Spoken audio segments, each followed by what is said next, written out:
Hey everybody, Scout Crafty here again. It's Mishmash Monday. I hope you're doing well. Hope you had a great weekend.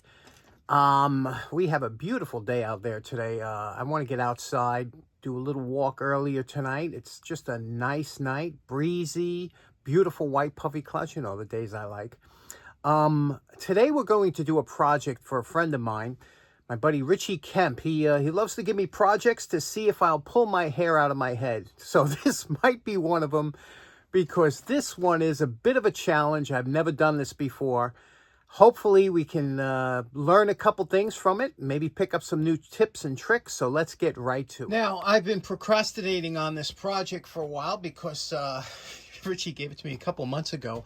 And I'm going to see him again Thursday at the Long Island Tool Meet. So I wanted to get it done now, and I'm doing it today because I want to make sure in case I run into any issues. And let me tell you why this one is a bit of a challenge. First of all, he gave me a blank, a roughly turned blank that he wanted to use, hickory, and you could see here.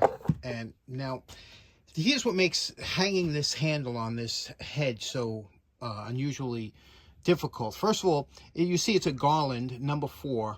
And it's a replaceable face hammer, and to replace them you loosen this up. It opens the castings up and you could slip in.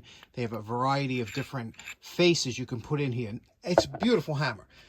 The thing is that, couple things. First of all, this handle, usually when you have a handle that you put on a hammer, you have this swell down here. This is called a swell, and you jam that head down here until it can't go down anymore. That's locked in, and then you wedge the top, and that locks in your head to the hammer handle.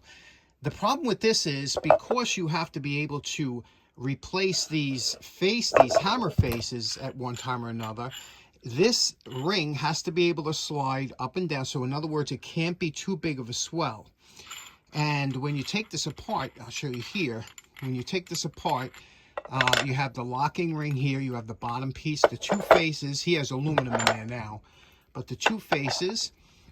Now, the handle will have to go into here, get locked in, but you don't have a lot of swell to play with. So that's problem number 1. Number 2, they have a pin. It's a pinned handle. Now, they do this pinning of handles on competition axes, things like that, so the head don't fall off. This is a roll pin. Roll pins are always a bit of a hassle, but it's in crooked, like at an angle. So if you wanted to, once the handle is in there, you wanted to replace this pin to lock it in. If I put this to try and drill it out, trying to find the hole at the bottom is another problem, because how do you get it's in there crooked. If I put it in the drill press, it's going to come and drill out another hole. I'm going to show you how we're going to deal with that. But it's a little bit of a challenge, like I said. So the first thing we're going to do is we're going to take this handle, we're going to mark this oval here on the top, and work with it that way. And again, we're going to pay attention to grain orientation. We want the grain to run where the faces are on at each end of the grain. Okay, the first thing I notice is I don't know if this roll pin is original to this head, or if they do use a roll pin, because you could see here that the roll pin slips out. You know, it's not a roll pin. Is a hardened split pin that has some strength to it, but the reason that it's split is that it will stay in. So in other words, if this hole was smaller and you had to squeeze this in, the spring action of the tempered roll pin would hold that in place. So being that these holes are oversized, it makes no sense to use a roll pin. So we'll probably replace that with a different pin, one that's a little bit easier to use. And it looks like this hole might be a little bit larger than this side, and if that is, a lot of times they would use a tapered pin. Either way, this pin makes no sense to. We'll see what we get to later, but that's something to keep in mind. Now, what we did is we put the head on top, and we, with the grain going this way, we marked the top of the head on top here. But being that this was turned between centers, you see there the lathe marks with it. So let's put it in the lathe and turn it down so we don't have to do this by hand. We'll get it down to this shape, this size, approximate. And also, this handle's so thick down there, we'll take this down a little bit. Now, to get this size on the lathe, what we're going to do is we're going to take, remember, these are our inside calipers. We're going to take a pair like this. We're going to adjust it so it just passes through like that, just with a, friction fit almost. And then we're going to lay them down like this, and we're going to take our outside calipers and we're going to open them up to the same size, okay? So we're going to pass it through like this and close them up just so that it's a very close fit. And that's how we're going to do this, okay? So there we go. We have a very close fit here, and that's it. And now that will be the same size as that. Okay, we mounted it between centers, and that means that we have a point here and a point here on the lathe. We're going to turn it on just to show you that it's running pretty true. A little bit of wobble. We're going to take that out. And what we want to do is turn it down so that we can pass this over, and that'll be the size that will get us into that one dimension. So let's do that now. Okay, you can see here that we have this, that it's passing over. And I left it a little bit proud on the bottom because we can always sand that down, but we want to make sure that we're getting this down. But you see here at the top here, it's easily, this is the right size. Now, this is the shoulder that's going to touch up against the bottom of the hammer head. And we're going to take this down now into a much more pleasing shape. And then we'll flatten off one side because you don't want a round handle on these hammers.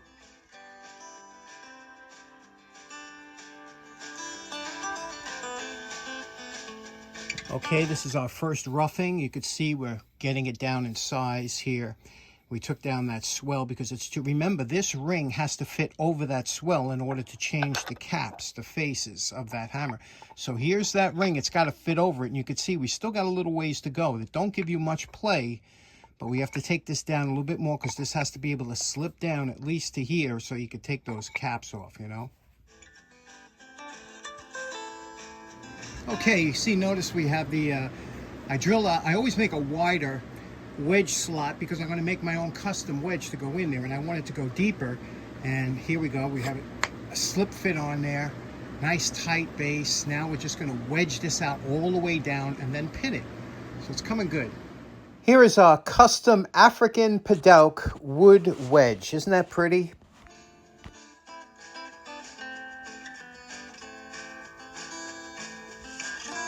Okay, we have the head mostly hung. Now, my next dilemma is we have to put that pin in here, okay? Now, again, this is the pin that Rich supplied, so maybe, I don't know. What we want to do, because this isn't a press fit on the outside, we want to make sure that it's a press fit through the handle so that this pin can't fall out or go anywhere. There's a covering over it, that other half of the shell, so it can't pop out, but we want to make sure that this is going to stay in the middle. And how do we do that?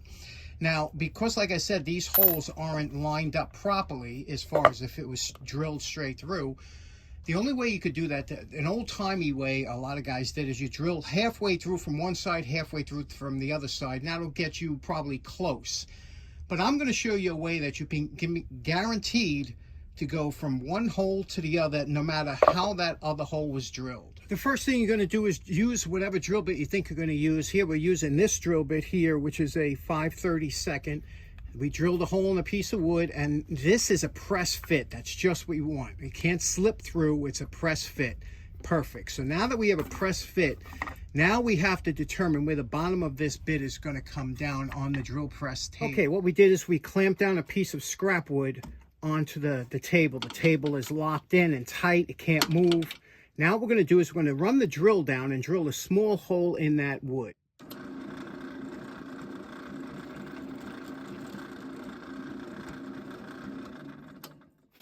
Now that we have that small hole, we know that's directly under the drill bit. Now what we're going to do is we're going to take a small piece, I'm using a piece of brass here, we're going to put it into that hole there.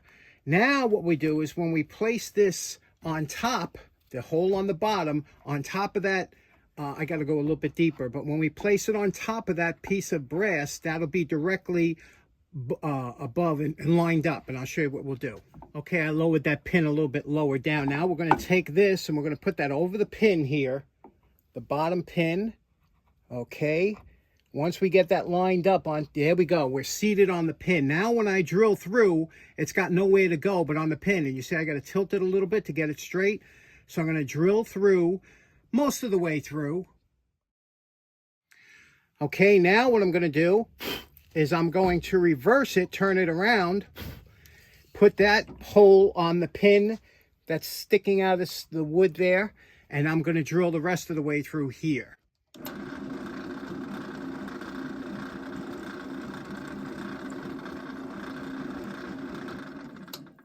And there we go. 2 holes that are lined up. You could see, I don't know, can you, yeah, you can see right through there.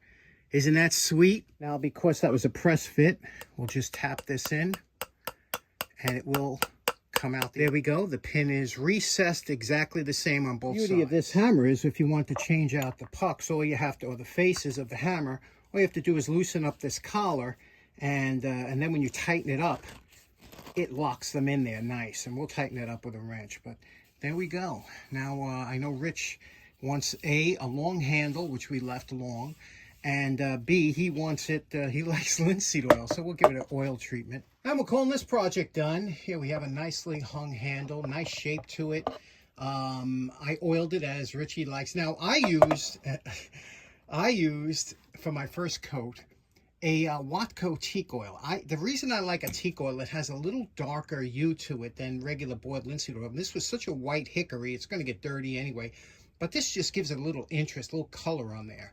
And you could see here, and then we did the wedge. You know, we put 2 steel other wedges in there to hold that in with the Padauk wedge that we made, the custom one. So there we go. This is what's in the can. And let me tell you something. One thing I have to tell you about hanging a handle. There's no easy way. I've hung a bunch of hammer handles, and every one has its own challenge. And I got to tell you something. I don't think I've ever hung a handle in less than an hour. And this one even took longer than that.